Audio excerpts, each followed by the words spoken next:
Dodol bukan sekedar jualan bagi Mira, resep turun-temurun dari almarhum ibunya menjadi satu-satunya warisan berharga yang ia jaga dengan sepenuh hati. Pagi itu seperti biasa Mira mulai mengaduk adonan dodol sejak matahari baru terbit.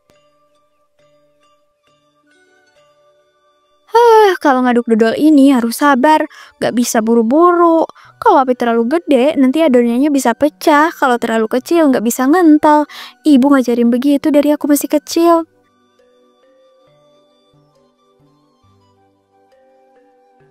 Kamira udah bikin dodol lagi ya? Wanginya dari ujung gang juga kecium loh. Aku lewat depan rumah kakak, jadi penasaran banget. Dodol Kak Mira tuh enak banget kak, beneran deh. Iya Jang, baru mulai masak batch pertama nih. Ini masih panas banget, belum bisa dimakan. Tapi nanti kalau udah dingin, kakak bungkusin satu potong ya buat kamu. Kamu suka yang rasa original kan? Ya kak, jangan dikasih yang rasa durian ya. Aku kurang suka yang bau-bau gitu. Kalau yang original manisnya pas banget. Kalau dimakan bareng es tuh anget. Juara. Kamu itu kayak orang tua aja ngomongnya Jang. Tapi bener juga sih, ibu kakak juga dulu sering banget makan dodol sore-sore sambil ngeteh di belakang rumah. Pokoknya kamu tenang aja deh, nanti kakak buatin yang kamu suka ya. Assalamualaikum.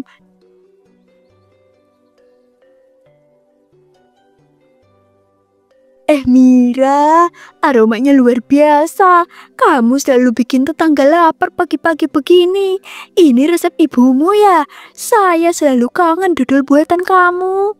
Waalaikumsalam Bu Yaya. Iya, ini resep ibu. Saya pertahanin sebisa mungkin. Bahan-bahannya tetap asli, nggak berani ganti-ganti. Soalnya saya percaya yang jujur pasti lebih berkah. Warnanya pekat tapi nggak gosong. Aromanya lembut banget, Mir. Sekarang banyak yang bikin dodol asal-asalan cuma ngejar cuan. Tapi punya kamu ini beda. Dari dulu rasanya tetap sama. Saya nggak berani macem-macem, Bu. Ibu saya dulu selalu bilang jualan makanan itu kayak nyuapin orang di rumah sendiri. Jadi kalau sampai bohongin pelanggan sama aja kayak bohongin keluarga sendiri.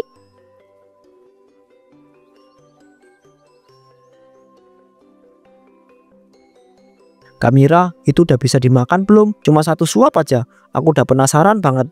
Tapi kalau belum boleh ya gak apa-apa. Aku tunggu nanti aja pas udah dibungkus. Sekarang aku tuh mau pulang dulu ya kak. Belum bisa, Jang. Ini masih panas banget. Nanti bisa-bisa melepuh lidah kamu. Tapi kalau udah dingin, kakak simpen satu deh buat kamu. Gratis, asal kamu sabar nungguin. Saya mau bungkus 5 potong ya Mir. Ada tamu dari luar kota yang mau nginep. Saya pengen mereka nyobain dodol asli kampung kita. Yang rasa kelapa dan original ya. Iya Bu, siap. Saya bungkusin yang paling bagus deh. Kebetulan daun pisangnya masih segar, baru dijemur kemarin. Saya seneng banget kalau dodol ini bisa dinikmati sama orang luar. 5 menit kemudian. Bisa jadi oleh-oleh khas ini.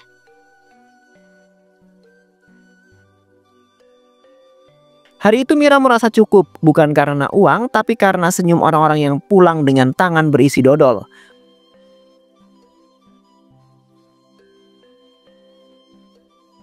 Warung kecil di depan rumah Mira sudah ramai dodol terbungkus daun pisang, tersusun rapi di rak kayu. Harumnya menarik perhatian warga yang lewat. Duh, gula merah naik, kelapa naik, semua serba mahal. Kalau aku naikin harga dodol, takutnya pelanggan kabur. Tapi kalau tetap segini, untungnya makin tipis.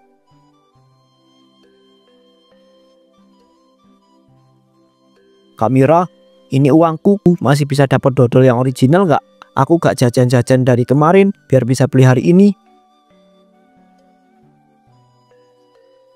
Ada Jang, ini yang paling lembut, masih anget. Kamu memang pelanggan setia ya. Tapi jangan dibiasain ya, kakak ngasih segini karena kamu suka banget, bukan karena harganya turun.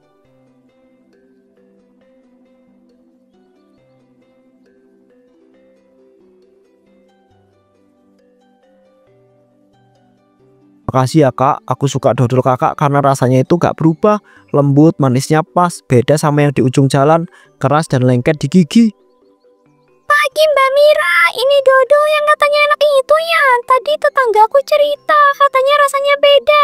Tapi ini lebih mahal dari yang di sebelah gang ya. Pagi Bu Ima, iya harganya memang beda dikit, tapi saya jamin kualitasnya. Saya nggak pakai pemanis buatan, semuanya asli, masih pakai resep dari almarhum ibu saya. Warungmu makin rame ya, tapi ingat jangan tergoda buat nurunin kualitas. Sekali pelanggan kecewa, susah buat mereka balik lagi. Iya Bu, saya juga takut kalau kualitas turun. Tapi akhir-akhir ini makin berat. Bahan mahal, banyak saingan. Pelanggan mulai nanya diskon terus. Duh, rasanya kepalaku mau pecah. Kalau saya beli banyak, Mira bisa kasih diskon gak? Soalnya buat pengajian. Sekalian mau saya promoin dodol kamu itu ke ibu-ibu yang lain. Biar makin laris. Bisa Bu, tapi nggak banyak ya. Saya juga harus tutup modal. Ini aja modalnya naik terus. Saya masih pengen terusin usaha ini tanpa ganti bahan. Kak, kalau dodolnya itu tetap kayak gini terus, pasti makin banyak yang suka.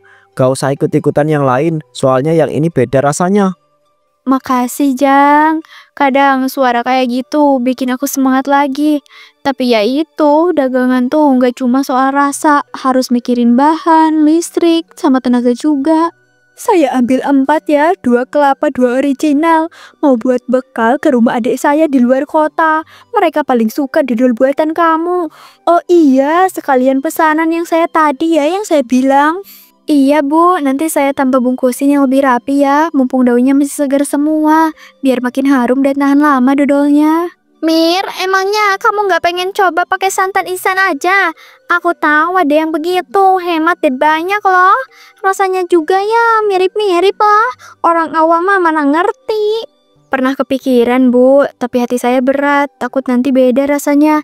Takut juga kecewain pelanggan yang udah percaya. Tapi saya nggak munafik, godaannya besar banget.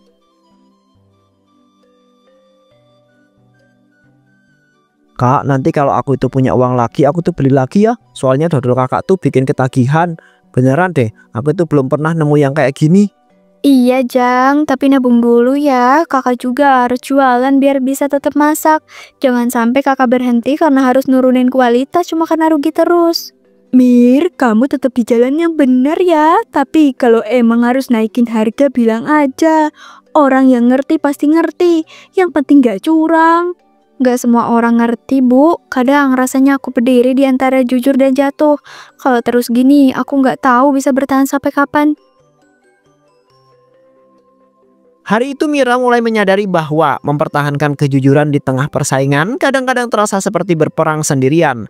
Godaan mulai menyusup perlahan-lahan dan keyakinan mulai diuji.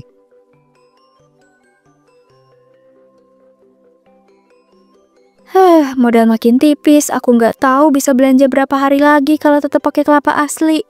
Gula juga mahal, kalau aku kurangin dikit, mungkin nggak akan kerasa ya. Mira menatap meja kayu. Di sudut ada santan instan yang baru saja ia beli tadi sore. Kemasan plastiknya masih utuh seperti menantang hati kecilnya. Maafin aku ya Bu, aku tahu Ibu pasti kecewa. Tapi aku juga harus tetap jualan, harus tetap hidup. Aku janji deh, aku bakal tetap jaga rasa semampuku. Ya, meskipun caranya beda. Mira membuka kemasan dan menuang santan instan perlahan ke wajan. Aku ganti setengah bagian aja deh, setengahnya masih asli.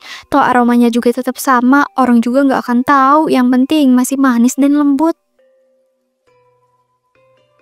Tuh kan, teksturnya nggak beda jauh. Masih kental, masih lengket juga. Ini bukan bohong, ini cuma adaptasi. Karena kalau aku nggak gini, aku bisa gulung tikar. Ia menarik napas dalam-dalam, tangan kanannya gemetar ringan saat meraih nampan kayu untuk mendinginkan dodol. 2 jam kemudian. Udahlah, yang penting jadi. Pagi ini harus dibungkus. Pelanggan nggak bisa nunggu. Mereka nggak nanya ini dari apa. Mereka cuma nanya rasanya enak atau enggak.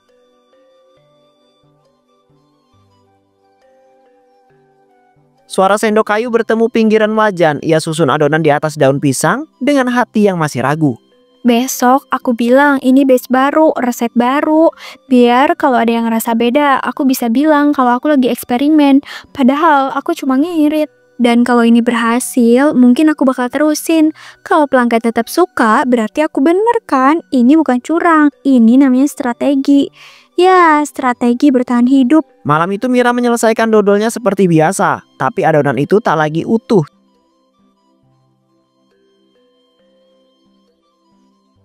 Warung Mira tetap ramai, tapi suasana tak sehangat biasanya.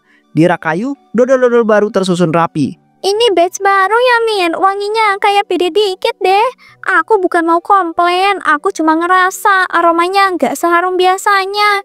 Tapi mungkin cuma perasaan aku aja sih. Iya Bu, saya lagi coba campuran baru biar lebih tahan lama dan bisa diproduksi lebih cepat. Tapi tenang aja, rasanya tetap saya jaga, nggak berubah kok. Kak Mira, dodol yang kemarin enak banget. Tapi yang ini kayak lebih lembek ya. Aku suka sih, cuma beda dikit aja rasanya. Dulu manisnya lebih nendang. Ah, mungkin karena kamu makanya belum dingin kali, Jang. Dodol itu kadang rasanya keluar pas udah bener-bener adem. Tapi kalau kamu nggak suka, nanti kakak buatin yang kayak kemarin lagi ya. Mir, kamu yakin ini masih pakai bahan yang sama? Soalnya pas saya makan barusan teksturnya agak beda. Bukan gak enak, tapi beda. Biasanya lebih padat.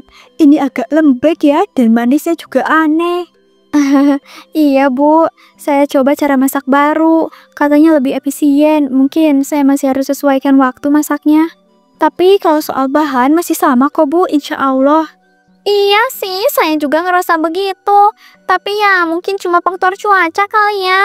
Tapi jangan sering-sering ya Mir eksperimennya. Nanti pelanggan bingung rasa yang asli yang mana. Nanti sore bikin lagi nggak? Tapi kalau bisa kayak yang dulu ya. Yang pertama kakak kasih ke aku. Soalnya dodol yang sekarang kayak kurang nendang. Kayak bukan dodol Kak Mira. Iya Jang, kakak coba ya. Mungkin tadi apinya kurang pas. Nanti kakak perbaikin lagi ke rasa yang kamu suka ya. Makasih udah jujur. Komentar demi komentar menggoyahkan hati Mira. Ia sadar perubahan kecil yang ia pikir tak terlihat justru jelas terasa di lidah setiap orang. Mira, jaga rasa ya nak. Jangan sampai karena pengen lebih gampang kamu kehilangan apa yang udah susah payah kamu bangun. Rasa itu nggak bisa bohong. Iya Bu, terima kasih udah ngingetin.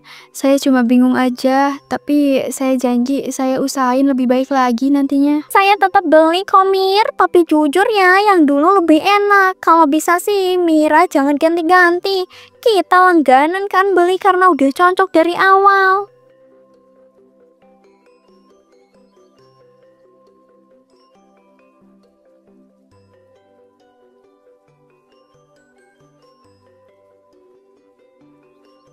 Suara adukan dodol pelan terdengar berirama. Wajan besar kembali di atas kompor. Lampu dapur bergoyang lembut. Wajah Mira terlihat lesu. Matanya sembab dan tubuhnya lelah. Tadi pagi tinggal 2 bungkus, tapi uangnya nggak cukup buat beli kelapa lagi. Besok aku harus cari cara. Kalau tetap kayak gini, bisa-bisa aku harus tutup warung.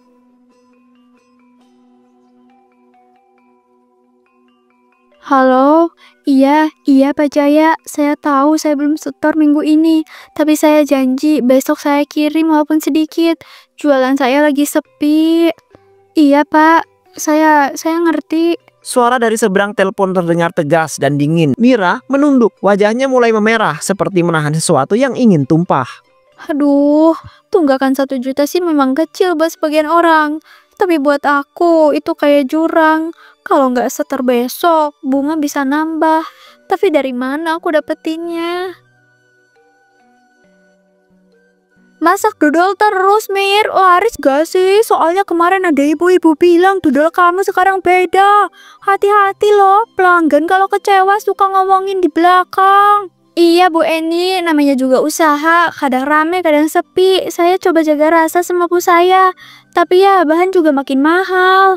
Bu Erni pergi tanpa pamit, hanya menyisakan aroma sindiran yang menggantung di udara.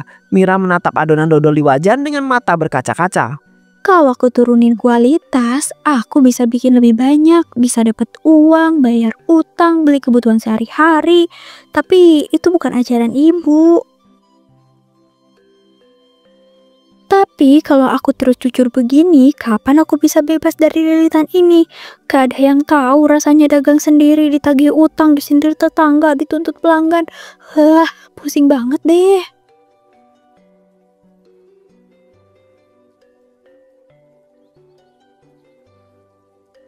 Mira, saya beli dodol kamu kemarin 2 bungkus. Dan tadi pagi pas saya buka, dodolnya udah bau. Teksturnya udah lembek. Ini bukan dodol yang biasa kamu jual. Aduh, maaf banget Bu Yaya, saya juga nggak ngerti kenapa bisa gitu. Mungkin daun bungkusannya lembab atau cuacanya terlalu panas, Bu. Mira, dodol yang saya beli juga sama, rasanya aneh, nggak padat, dan manisnya kayak beda. Kamu pakai bahan apa sekarang? Saya lagi coba campuran baru, Bu, biar bisa lebih cepat produksi. Tapi saya janji, saya tetap jaga kualitasnya sebisa mungkin.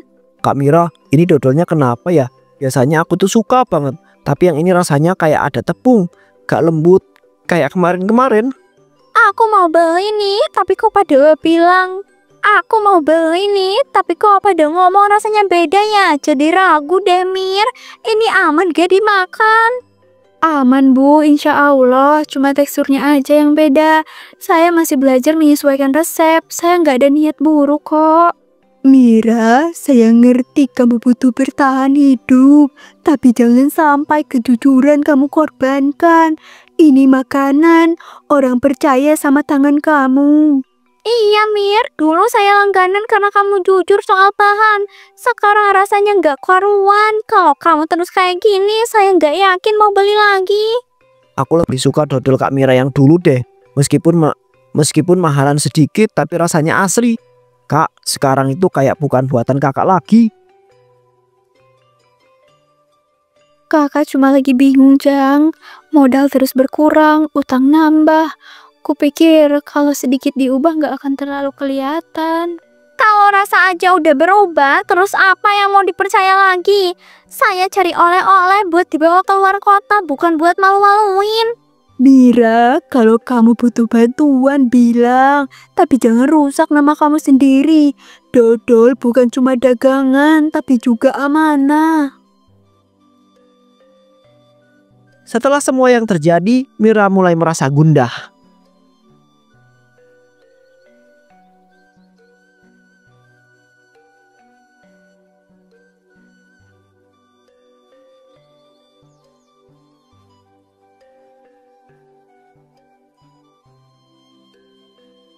Mir, saya baru aja buang dodol yang saya beli kemarin.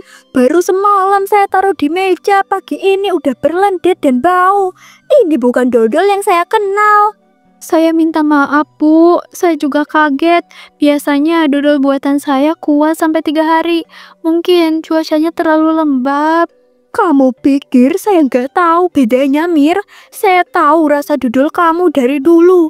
Sekarang rasanya hambar, manisnya aneh, dan ada rasa tepung di lidah. Kamu ganti resepnya. Iya, Bu. Saya campur sedikit tepung sagu. Saya juga pakai santan instan. Tapi cuma supaya lebih cepat selesai, supaya saya bisa tetap jualan tiap hari, Bu. Berarti kamu sengaja, Mir. Kamu tahu itu bukan resep ibumu. Tapi kamu tetap jual ke orang-orang yang percaya sama kamu. Saya cuma takut nggak bisa bertahan, Bu. Harga bahan naik, pelanggan makin pilih-pilih. Kalau saya jujur, saya nggak sanggup lanjutnya, Bu. Saya cuma mau usaha ini tetap hidup. Kalau usaha itu berdiri di atas kebohongan, lebih baik mati sekalian, Mira. Dodol ibumu dulu bukan karena enak, tapi juga jujur. Orang beli bukan karena murah, tapi karena percaya. Saya tahu, Bu, dan saya juga nggak bangga. Setiap malam saya masak, rasanya kayak bukan tangan saya yang ngaduk. Tapi saya bingung harus mulai dari mana. Kamu mulai dari kejujuran, Mira, tapi sekarang kamu udah jauh dari itu. Yang kamu jual sekarang cuma nama, bukan nilai. Saya nggak berharap orang ngerti. Saya juga nggak berharap dimaafin. Tapi saya janji, Bu, mulai besok saya berhenti jualan. Saya nggak mau terus nipu orang.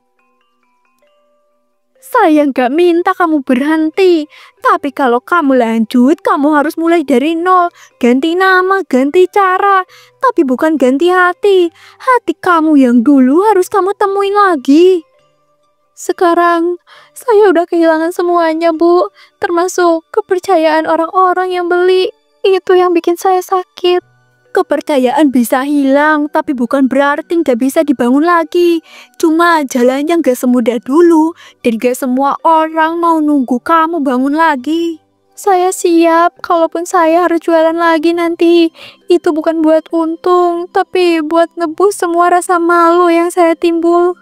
Saya harap begitu, karena lebih baik kamu jatuh karena jujur daripada berdiri dengan kebohongan. Ibumu pasti lebih bangga lihat kamu gagal dengan benar daripada sukses dengan cara yang salah. Terima kasih, Bu. Saya nggak bisa jawab apa-apa lagi. Tapi saya dengar semua dan saya simpan semuanya. Hari itu Mira tidak kehilangan nyawa, tapi kehilangan nama. Usaha yang ia bangun dari resep ibunya runtuh bukan karena pesaing, tapi karena dirinya sendiri. Tak ada api, tak ada teriakan, tapi kepercayaan yang hangus tak bisa dikembalikan. Dan itulah azab yang paling menyakitkan.